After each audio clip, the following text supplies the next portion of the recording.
What's up, Diablo 4 players? So let's go over the best builds in every single class for Season 5 in Diablo 4. This is also kind of going to be a tier list, but I'm going to mainly focus in on just the singular best build that everyone is currently playing.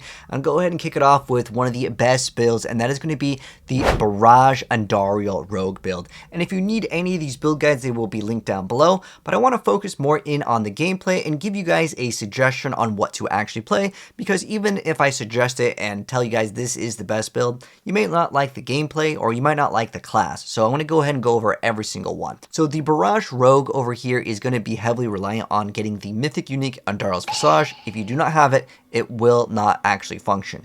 You can play a lot of different things to level though. Heartseeker is fantastic for leveling. Heck, Heartseeker can be a pretty good endgame build. It actually is pretty good for pit pushing, but I think the main thing that people want to do is the brand new Infernal Hordes, and this build is excellent at it. What you're going to be doing is throwing down a totem and just shooting it like crazy, and you're going to see all these arrows fly across. It is a ranged build. There is also a Flurry Rogue that can utilize basically the same sort of concepts with Andariel's as well, but the Barrage one is just going to be objectively a little bit faster. So if you guys want that, again, all of the builds that I'm about to talk about will be also linked down below. So that is the Andariel's Barrage Rogue.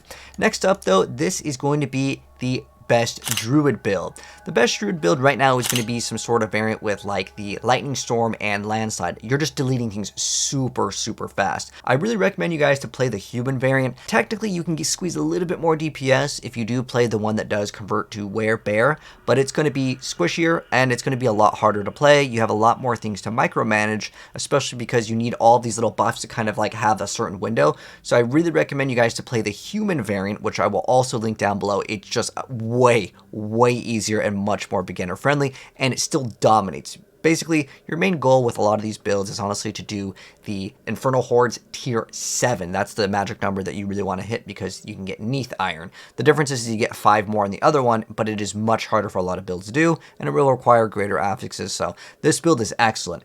This build will have no resource problems whatsoever. In fact, all of my builds for the most part won't have any resource problems, but this one does utilize one of the brand new rings. It will give you infinite resource and up to 100x damage. It's a really awesome build. It's probably the one time if you've ever wanted to play Druid and you're like, oh, it was kind of confusing, this is the time to play Druid. Druid hasn't been powerful in a really long time, and this is a awesome build.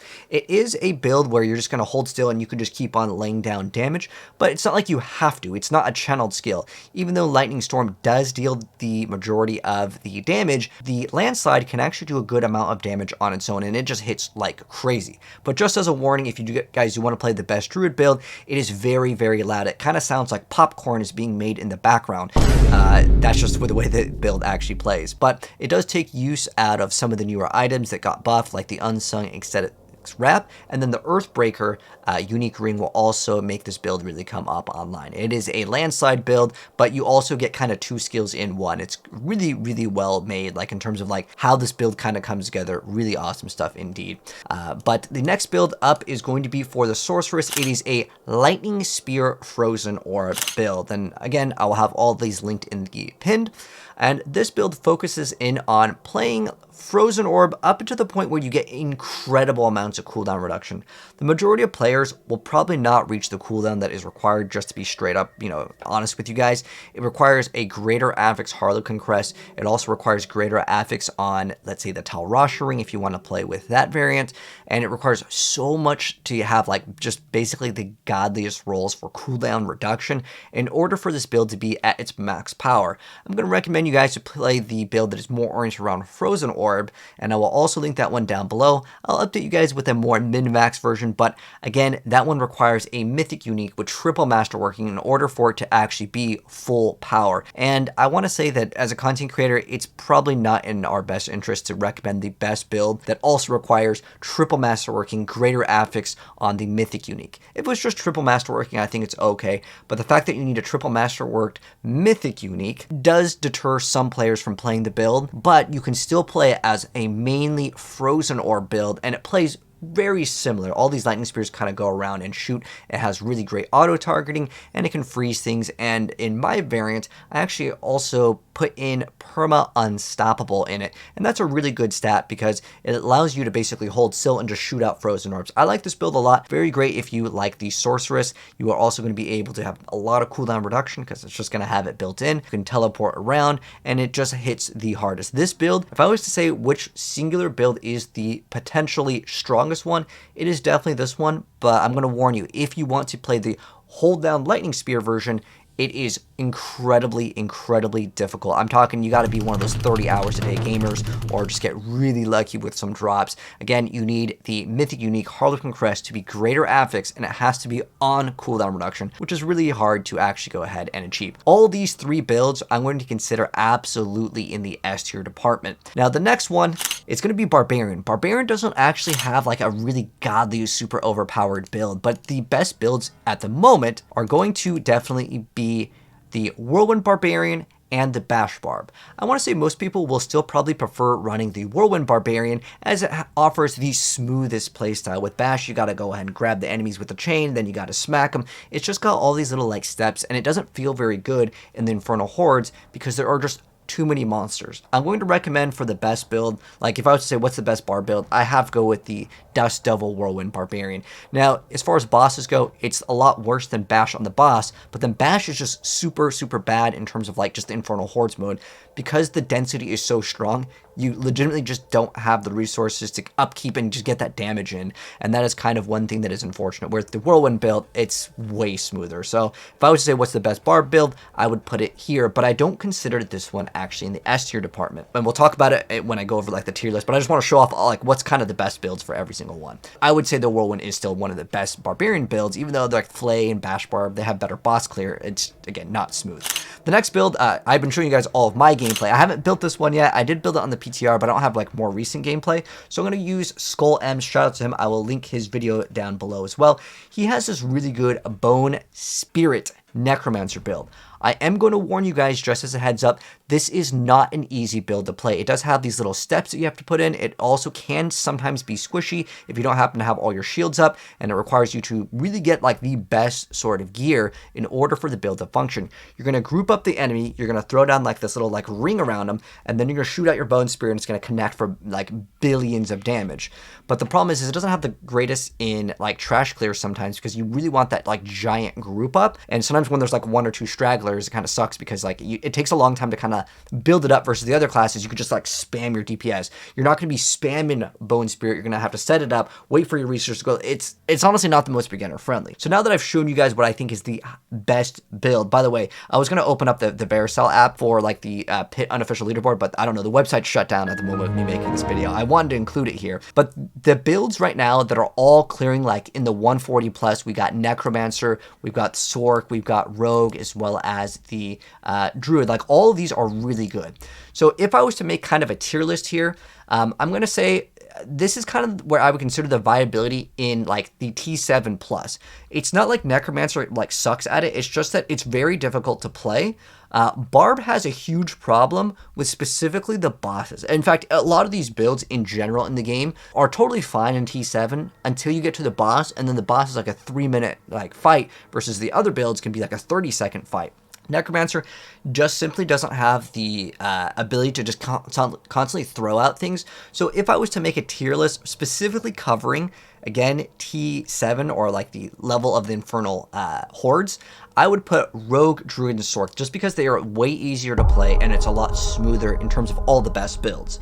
Necromancer isn't bad in the damage, it's just that it requires some steps. So this is what I would put in if I was to make a tier list. Barb is actually the worst class right now in Season 5. Now, even though I'm going to say that this is kind of what I would consider in terms of a tier list, again, Necromancer is kind of in this area where the Pit, it's fine, but like, again, if you go to Infernal Hordes, the way it's set up, it's just, there's too many monsters that spawn in, and you're not going to be able to get like that awesome amount of resources because you just cannot spam your skill. That's just the way it works. Now, obviously there are going to be other builds, but right now the Bone Spirit is still like considered in the community to be the top tier one.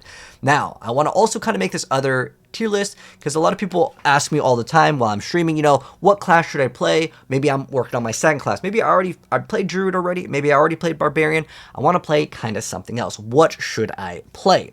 So for my recommendation, I would absolutely highly suggest the Rogue and the Druid. And the reason why I'm going to suggest these two classes to play, maybe at the start, maybe you're hopping a little bit late, or you want to make another class, your second class, your third class, Rogue and Druid just simply have the most amount of viable builds. There's a lot of really cool things that you can do with Druid. You can play Boulder. There's this new like Shout Druid. There's also obviously the Landstorm Druid, or you can just play Landslide, or you can just play like the Lightning Storm. There's a lot more options for Druid and Rogue.